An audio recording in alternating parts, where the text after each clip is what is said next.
ओम नमः शिवाय. श्री स्वामी समर्थ. नमस्कार मंडळी, स्वागत आहे तुमचं मराठी यूट्यूब चॅनलमध्ये. स्वामींच्या कृपेने तुमचा दिवस आनंदात जाओ हीच मी स्वामींच्या चरणी प्रार्थना करते आणि आजच्या नवीन व्हिडिओला सुरुवात करूया. आषाढ महिना संपून 5 ऑगस्टला श्रावण सोमवारची सुरुवात झालेली आहे. श्रावण सोमवार भगवान शिवशंकर यांना समर्पित असतो. या दिवशी भगवान शिवशंकर यांची विधिवत पूजाही केली जाते. त्याचबरोबर माता पार्वतीची पूजा केली जाते व त्यांचे आशीर्वाद प्राप्त करून घेतले जातात. घरातील स्त्रिया असेल, घरातील पुरुष मंडळी असेल किंवा लहान मुले असतील, त्यांनी या सोमवारचे अगदी मनाभावातून या व्रताचे उपासनेचे पालन नक्की करावे. त्याचबरोबर शिवशंकर लवकर प्रसन्न होणारे देवता म्हटले जाते. त्यांच्या मनातील कठीणातील कठीण इच्छा लवकरात लवकर पूर्ण करणारे देवता म्हणून ओळखले जाते. श्रावण महिन्यापासून अनेक घरातील स्त्रिया या सोमवारी व्रत करत असतात. आपल्या वास्तुशास्त्रात असं म्हटलं गेलेलं आहे की या श्रावण महिन्यामध्ये शिवशंकर पृथ्वी तलावर जागृत अवस्थेत वास करत असतात. त्यांच्या सासरी ते येत असतात असं आपल्या वास्तुशास्त्रात म्हटलं गेलेलं आहे. म्हणून या सोमवारच्या दिवशी श्रावण महिन्यामध्ये शिवशंकराची उपासना व त्याचबरोबर उपासाला कोणता पदार्थ खायचा आहे, गर्भवती स्त्रियांनी शिवलिंगाची पूजा करावी की नाही, आणि त्यानंतर हा जो पदार्थ आहे हा उपास सोडता वेळेस खायचा आहे, मंत्र कोणता म्हणायचा आहे, स्तोत्र कोणते पठण करायचे आहे, त्याचबरोबर आपल्याला अत्यंत शुभ दिवशी कापुरासोबत कोणती वस्तू जाळायची आहे, याबद्दलची संपूर्ण माहिती या व्हिडिओमध्ये सांगणार आहे. त्यामुळे व्हिडिओ हा शेवटपर्यंत नक्की पहा. चॅनलवर नवीन असाल तर नक्की सबस्क्राईब करायला विसरू नका. असेच नवनवीन व्हिडिओ बघण्यासाठी बेल आयकॉनला प्रेस करा. जेव्हा मी नवीन व्हिडिओ अपलोड करेल त्याचं नोटिफिकेशन सर्वात अगोदर तुम्हाला भेटेल आणि तुम्ही एक पण व्हिडिओ मिस करणार नाही. श्रावण सोमवार या दिवशी प्रत्येक श्रावण सोमवारी आपल्याला एक दिवा लावायचा आहे. हा दिवा लावल्याने तुमच्या दिवसातून रात्रीतून नशीब चमकेल. हा दिवा तुपाचा आपल्याला रोज सोमवारच्या दिवशी किंवा जर तुमच्याच्याने शक्य होत असेल तर रोज सोमवारी तुपाचा दिवा हा शिवलिंगाच्या पिंडीखाली आवर्जून लावावा. यामुळे आर्थिक समस्या दूर होत असतात.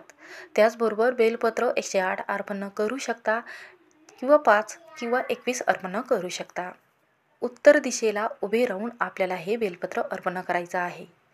श्री शिवाय नमस्तुभ्यम हा मंत्र म्हणायचा आहे. पंचामृत अर्पण करायचा आहे, जल अर्पण करायचं आहे. आणि त्यानंतर पहा आपल्याला उपवास कशा पद्धतीने सोडायचा आहे. तर पहा, उपवास सोडत असताना किंवा उपवासाला कोणते पदार्थ खावेत, तर सर्वात प्रथम आपल्याला या दिवशी अळणीच पदार्थ खायचे आहेत. साबुदाण्यामध्ये मीठ न टाकता हा साबुदाणा तुम्हाला तसाच बनवायचा आहे आणि अळणी पदार्थ खायचे आहेत. फळे खायचे आहेत. त्याचबरोबर चुकूनही या दिवशी जी भगर आहे त्याचा भगरीचा भातसुद्धा बनवू नका किंवा खाऊसुद्धा नका. आणि या दिवशी शक्यतो अळणी पदार्थ खाल्ले जातात, जसे की गोड पदार्थ, फळे पदार्थ असे खाल्ले जातात. तर पहा, उपासाला हाच पदार्थ खाऊन तुम्हाला उपास हा सोडायचा आहे. तर पहा, उपासाला फक्त आपल्याला जो दही भात आहे तो शिवशंकर यांना अत्यंत प्रिय आहे. म्हणून आपल्याला सर्वात प्रथम उपास सोडत असताना दही भाताचा जो नैवेद्य आहे तो दाखवायचा आहे आणि स्वतः नैवेद्य तो खायचा आहे. शिवशंकर यांना नैवेद्य अतिशय प्रिय आहे तो म्हणजे गुळपोळीचा नैवेद्य. तर पहा, पोळी बनवली जाते, त्यामध्ये गूळ मिक्स केला जातो, तूप मिक्स केले जाते, विलायची मिक्स केली, ड्रायफ्रूट्स मिक्स केले जाते आणि त्याचे लाडू तयार केले जाते. आणि हे लाडू शिवशंकर यांना अतिशय प्रिय आहे. त्याचबरोबर तुम्ही शिरा हा करू शकता. तर ही झाली विधिवत पूजा कशा पद्धतीने करायची आहे. व त्याचबरोबर गर्भवती स्त्रियांनी पूजा कशी करावी. तर पहा, गर्भवती स्त्रियांना 7वा, 8वा आणि 9वा जर महिना लागलेला असेल तर त्यांनी शिवलिंगाची पूजा करू नये. तर का करू नये, तर पहा, शिवलिंगावर जो नाग असतो, तर असं म्हटलं गेलेलं आहे वास्तुशास्त्रामध्ये की आपल्या पोटामध्ये जे बाळ आहे त्याला कालसर्पदोष लागत असतो. म्हणून आपल्या बाळासाठी शिवलिंगाची पूजाही करू नये, कारण मुलाला कालसर्पदोष लागत असतो. आणि ज्यांना मासिक पाळी धर्म आहे, 5वा दिवस आहे, 4था दिवस आहे, त्यांनी पूजा कशी करावी. तर पहा, ज्यांना 4था दिवस आहे त्यांनी उपवास फक्त धरावा, पूजा करू नये. ज्यांना 5वा दिवस आहे त्यांनी आज डोक्यावरून पाणी घेतले तरीही चालेल आणि शिवलिंगाची पूजाही अशा पद्धतीने विधिवत केली तरीही चालेल. विधिवत पूजा करत असताना अर्धीच प्रदक्षिणा आपल्याला शिवलिंगाला मारायची आहे. भस्म, चंदन, मध, तूप त्याच पद्धतीने ज्या लवंगा आहेत त्या अर्पण करायच्या आहेत. अशा पद्धतीने तुम्हाला शिवलिंगाची पूजाही करायची आहे. आणि त्यानंतर तुमच्या मनामध्ये जी काही इच्छा आहे ती व्यक्त करायची आहे. कारण यांना भोळे शंकर म्हणून ओळखले जाते. आपल्या मनातील अडचणी दूर करून आपलं रात्रीतून नशीब चमकेल, आपल्या आयुष्याचं सोनं झाल्याशिवाय राहणार नाही. म्हणून हा जो सोमवार आहे अत्यंत शुभ मानला जातो. या शुभ व्रताचे फळ आवर्जून मिळावे म्हणून हा उपाय नक्की करून पहा. संध्याकाळी आपल्याला कापुरासोबत कोणती वस्तू जाळायची आहे तर पहा, ज्यांना पशुपती व्रत आहे तर त्यांनी उपास कसा करावा तर पहा, तुम्ही जर पशुपती व्रत करत असाल तर पशुपतीचे व्रत हे ग्राह्य धरले जात नाही. कारण जो सोमवार आहे हा श्रावण सोमवार आहे. फक्त श्रावण सोमवारचेच तुम्हाला व्रत करायचे आहेत. जर तुम्हाला पशुपती व्रत करायचे आहे श्रावण महिना झाल्यानंतर, पुढच्या महिन्यात तुम्हाला ऑगस्ट महिना झाल्यानंतर तुम्ही सप्टेंबर महिन्यात करू शकता, 15 करू शकता. संकल्प कसा घ्यायचा आहे तर पहा, मंदिरामध्ये जायचं आहे किंवा घरामध्ये तुम्ही संकल्प घ्यायचा आहे. हातामध्ये पाणी घ्यायचं आहे. 3 वेळा संकल्प घ्यायचा आहे की मी हे वर्षानुवर्ष जे सोमवार आहे श्रावण सोमवार ते करणार आहे. किंवा तुम्ही 5च वर्ष जर करत असाल तर 5 वर्ष आवर्जून करा. आणि याचं उद्यापन करण्यासाठी तुम्ही शिवलिंगाच्या पिंडीवर जल अर्पण करायचं आहे, अभिषेक अर्पण करायचा आहे किंवा तुम्ही बेलपत्र अर्पण करू शकता. असा संकल्प घेऊन तुम्हाला हा 5 वर्ष किंवा तुम्ही वर्षानुवर्ष धरत असाल तर आवर्जून धरावा. आता पहा, कापुरासोबत कोणती वस्तू जाळायची आहे तर पहा, संध्याकाळी आपल्याला किंवा सकाळी तुम्ही विधिवत पूजा मांडू शकता. पूजा मांडत असताना बेलपत्र तुम्हाला 108च अर्पण करायचे आहेत. जी मूठ आहे ती तांदूळ अर्पण करायचे आहे.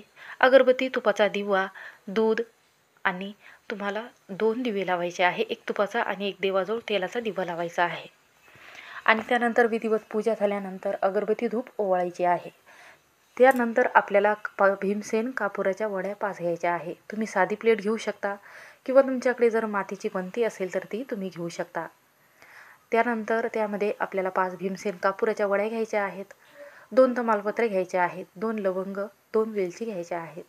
आणि महादेवाला प्रसन्न करण्यासाठी शुद्ध गाईचे तूप इथे आपल्याला 1 चम्मच घ्यायचे आहे. आणि जे कापूर आहे ते आपल्याला प्रज्वलित करायचं आहे. शिवलीला अमृत याचं 1 वेळा कथा वाचन करायचे आहे. शिवमहिमा या स्तोत्राचं 1 वेळा पठण करायचं आहे.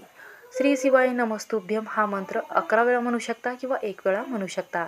जर तुमच्या अडचणी दूर करण्यासाठी तुम्हाला असं वाटत असेल की माझ्या मनातील पूर्ण इच्छा ज्या आहेत त्या पूर्ण व्हाव्यात तर 108 वेळा जप न करता 11 वेळा जपमाळे करावी.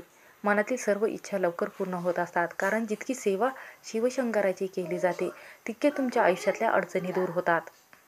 मी पशुपती व्रत केलेले आहेत 15 आणि याचे जे फळ आहे ते मला मिळालेले आहेत. म्हणून तुम्ही पशुपती व्रत 15 करू शकता किंवा 5 करू शकता. तर पहा, त्यानंतर जे कापूर आहे ते प्रज्वलित करून आरती करायची आहे. सर्वात प्रथम गणेश बाप्पाची आरती करायची आहे. त्यानंतर महादेवाची आरती आपल्याला म्हणायची आहे. आणि त्यानंतर हे जे कापूर आहे हे सर्व घरामध्ये दाखवायचं आहे. दरवाजे खिडक्या ज्या आहेत त्या उघड्या करायच्या आहेत. आणि त्यानंतर घरातील जीवजंतू आहे, नकारात्मकता आहे, दुःख, संकट, विघ्न आहेत ते निघून आपली भरभरून प्रगती होत असते. म्हणून हा एक वस्तू जी आहे ती कापुरासोबत नक्की जाऊन पहा. श्री स्वामी समर्थ. व्हिडिओ आवडला असेल तर स्किप न करता शेवटपर्यंत नक्की पहा.